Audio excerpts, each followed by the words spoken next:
Iran ও ইসরায়েলের মধ্যে সংঘাত তীব্রতর হওয়ার সাথে সাথে একে অপরের বিরুদ্ধে হামলা অব্যাহত রেখেছে দুই দেশ। ইসরায়েলি হামলায় নিহত হয়েছেন ইরানের রেভলিউশনারি গার্ড কোরের গোয়েন্দা প্রধান কাজেমি সহ ৩ কর্মকর্তা।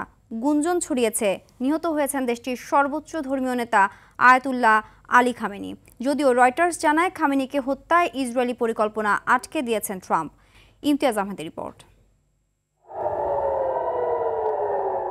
ইরান ও ইসরায়েলের পাল্টাপাল্টি হামলা ঘিরে ক্রমেই অশান্ত হচ্ছে মধ্যপ্রাচ্য।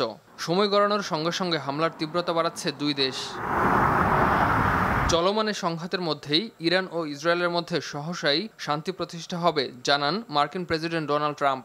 অন্যদিকে উত্তেজনা কমানোর আহ্বান যুক্তরাজ্য, ফ্রান্স ও জার্মানির।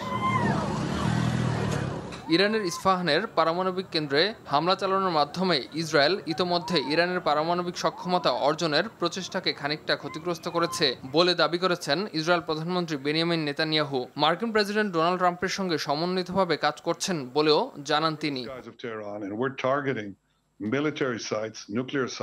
ইসরায়েলের গোয়েন্দা সংস্থা মোসাদের সঙ্গে যুক্ত সন্দেহে 2 ব্যক্তিকে গ্রেপ্তার করার কথা জানিয়েছে ইরান।